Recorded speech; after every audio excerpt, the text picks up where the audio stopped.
Ini singkat saja, secara pribadi saya kelahiran 71, anak saya 3, cucu saya 2, dan istri saya 1.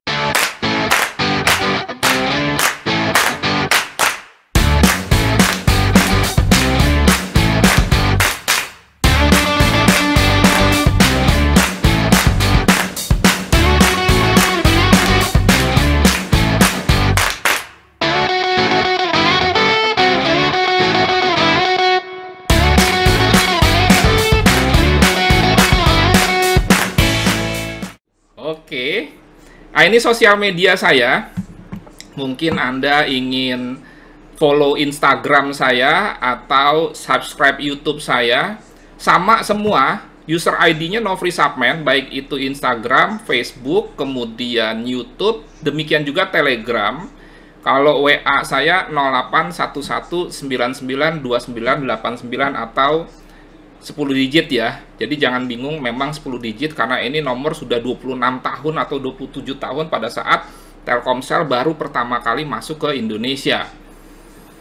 Kemudian sedikit review pada webinar BTS nasional pertama, saya sudah menjelaskan sangat dari dasar mengenai apakah trading online itu prospektif.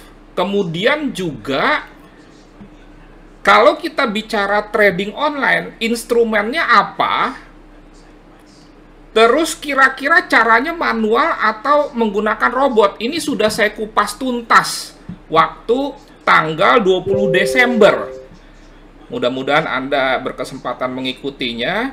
Dan saya review sejenak, di situ saya sampaikan mengenai mimpi dasar, bahwa secara prinsip mimpi kita tuh rata-rata hampir sama, tetapi ada mimpi yang tertinggal. Artinya bagaimana kita kelak di hari tua kita sering mengabaikannya, apalagi dengan asumsi masih muda. Padahal selalu saya bilang, kalau kita mau mencapai target tertentu, dimulainya dengan waktu yang lebih lama, maksudnya lebih lama itu secara durasi, itu akan terasa lebih ringan.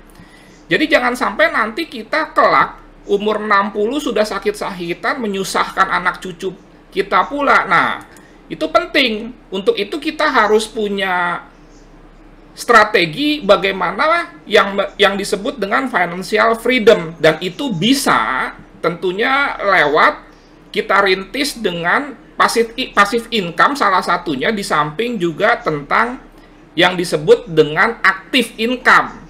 Active income misalkan sebagai karyawan dan lain sebagainya. Dan salah satu modeling untuk passive income itu adalah dengan kita melakukan trading. Itu inti dari sesi pertama yang ada benang merahnya selalu.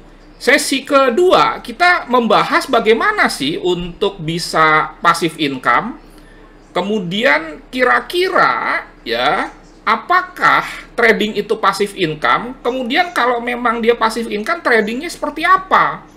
Nah, di situ saya sesi 2 lalu membahas mengenai apa definisi passive income, apakah itu hoax? Jangan sampai Anda salah tafsir mengenai passive income itu dalam arti dari mulai sekarang sampai selama-lamanya tidak ada aktivitas atau minim aktivitas. Enggak juga. Bahwa passive income itu awalnya tetap saja normal seperti active income biasa, tetapi memang frekuensinya, bebannya harus semakin minim. Itu yang disebut dengan passive income. Nah, kemudian bagaimana cara untuk mendapatkan passive income tersebut? Salah satunya adalah trading. Tetapi kalau trading manual itu bukan passive income. Kenapa?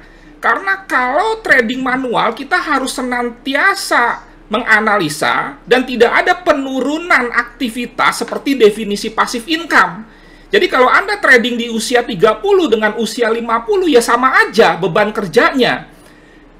Nah, makanya kita perlu sebuah strategi untuk mendapatkan passive income di mana durasi kita, effort kita semakin turun, tapi hasilnya tetap atau bahkan semakin baik, yaitu dengan menggunakan yang disebut dengan robot atau expert advisor. Beberapa pihak mensalah tafsirkan saya anti robot. Saya tidak anti robot, tetapi Saya selalu mengingatkan, silakan Anda cek di YouTube, Anda search saja robot menurut Nofri Simanjuntak. Saya selalu menyampaikan, mengajak para pengguna robot untuk memahami satu, karakter investasinya, apalagi kalau dia ada leverage. Yang kedua, logika programmingnya itu yang utama.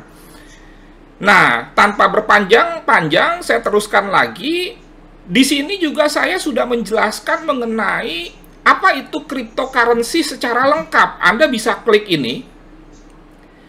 Gampang ya, bit.ly/playlist cryptopreneur. Anda bisa klik di sini. Nah, Anda lihat di sini ada 6, 7, 8, 9, 10, 11 tentang kripto. Percayalah, kalau Anda nonton ini secara lengkap, berurutan, tidak di skip-skip, Anda akan paham apa itu cryptocurrency dan kenapa booming, dan bagaimana kita kira-kira kalau memang mau memanfaatkan peluang tersebut, jangan sampai kita terlambat. Nah, ini penting. Jadi Anda bisa tonton semuanya lengkap, karena saya sudah tidak akan membahas itu lagi. Kemudian, secara prinsip saya ulang lagi, kira-kira kenapa sih, saya nggak bilang harus, tetapi kenapa ya kita tuh trading cryptocurrency. Nah, ini juga penting untuk Anda pahami, jangan sekedar FOMO, jangan sekedar ikut-ikutan. Anda harus paham dengan baik pada saat Anda memasuki sebuah investasi. Dan ini menarik, bahwa kenapa kita mesti atau saya sarankan trading kripto adalah beberapa alasan. Pertama, dia global, dunia. Tidak seperti saham yang lokal. Sama dia seperti forex gold. Terus transaksinya besar. Kalau saham itu kan lokal. Kalau forex gold dan kripto itu global, internasional, sehingga transaksinya besar. Hubungannya apa? Dia sangat volatile. Kemudian, ini juga keistimewaannya 7 kali 24 jam. Sedangkan forex gold 5 kali 24 jam, saham office hour. Nah, kemudian dia desentralisasi, ini sangat demokratis, dan desentralisasi ini sebetulnya bentuk perlawanan terhadap kekuatan dari bank sentral yang terbukti tidak bisa menjaga nilai mata uang. Banyak mata uang yang jatuh. Dia menjadi trendsetter, dan peluang serta potensinya masih sangat besar, dikaitkan revolusi industri 4.0, kemudian juga perkembangan sistem pembayaran dari mulai barter, emas, kemudian uang, sampai uang versi digital seperti OVO, GoPay, dan sekarang masuk cryptocurrency. Dan berikutnya dia aman atau lebih aman untuk pemula. Bahwa di tangan profesional semua resiko sama, resiko instrumen investasi apapun, tetapi di tangan pemula itu pasti ada perbedaan setiap instrumen investasi. Cuma ada catatannya. Sama seperti di saham, Anda jangan trading saham gorengan, di cryptocurrency juga jangan trading koin-koin yang micin. Bisa trading dengan dana relatif kecil di bursa atau broker besar dunia. Jadi Anda bisa trading dengan dana misalkan $100, $250 di Citibank-nya cryptocurrency apa? Binance. Dan Anda juga bisa trading di sekuritas atau broker atau exchange, itu sama, yang terregulasi Bapepti.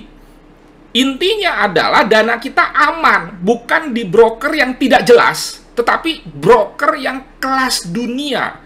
Dan terakhir, ini yang menarik, ini yang membuat saya akhirnya masuk ke dunia kripto. Setelah saya trading mulai option, kemudian saya non-aktif dari option, masuk ke saham, masuk ke forex gold, 3 ini saya masuk aktif. 2019 saya masuk cryptocurrency tapi secara manual, dan itu cukup mengganggu aktivitas saya di luar trading, termasuk juga mengganggu aktivitas saya dalam memberikan coaching, kemudian juga mengelola dana klien, karena sampai dengan sekarang saya masih mengelola dana klien, dan juga cukup membuat kerepotan karena ada 3 instrumen investasi. Dan begitu ada expert advisor, saya merasa bersyukur sekali. Tetapi ingat, tentunya kita harus punya dasar yang baik.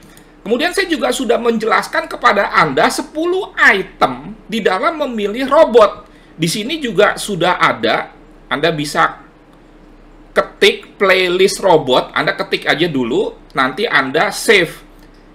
Di sini ada panduan di dalam memilih robot. Robot apapun, baik itu forex, gold, cryptocurrency, tetapi saham tidak bisa menggunakan robot. Itulah yang akhirnya menjadi pemicu saya masuk ke cryptocurrency ini. Resikonya sama nggak dengan saham? Sama. Dan saya sudah jelaskan juga di sebelum-sebelumnya tuh mengenai resiko cryptocurrency. Nah, ini silakan juga Anda tonton bahwa ada playlist robot, dan kalau Anda cek video yang ini sejak tahun 2017, 2016 malah saya sudah bicara mengenai robot, jadi bukan baru bicara.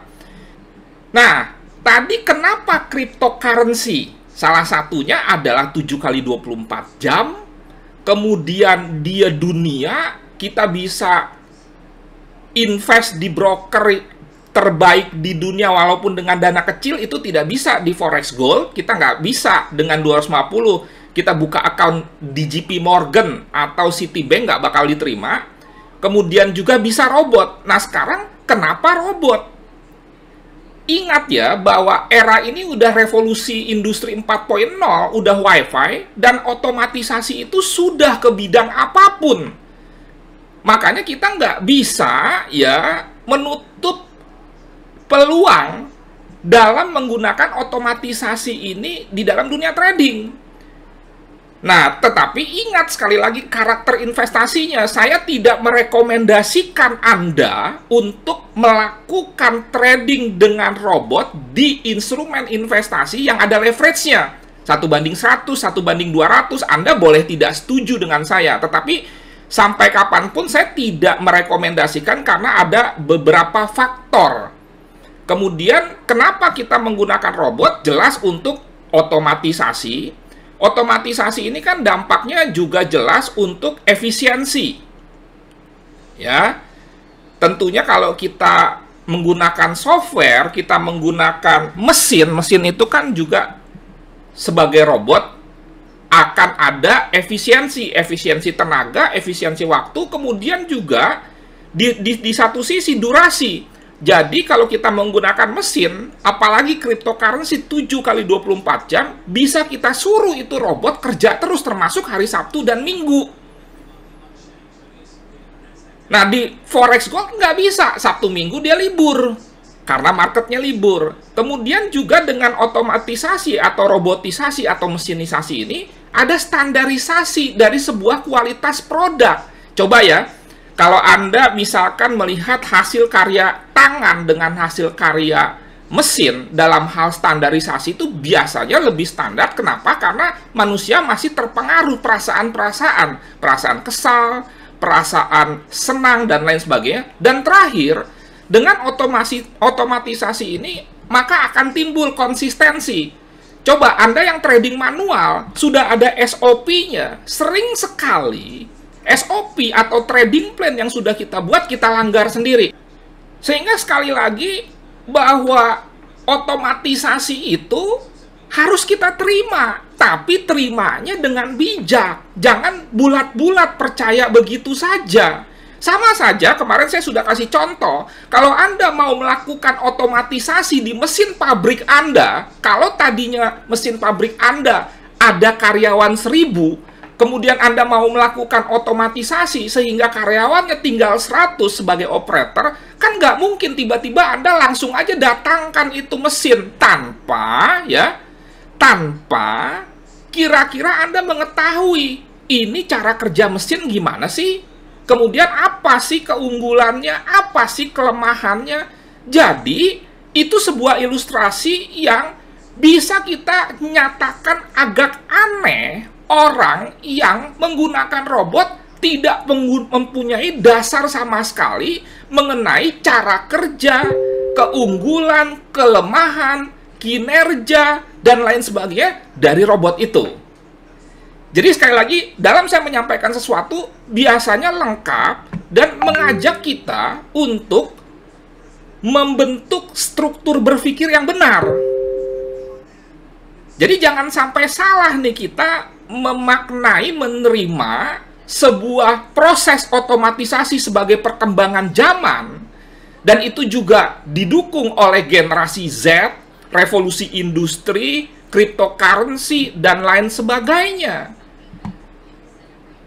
Oke, sekarang kita coba masuk. Jadi robotnya robot apa nih? Robotnya ini BTS, singkatan dari Base Trade System.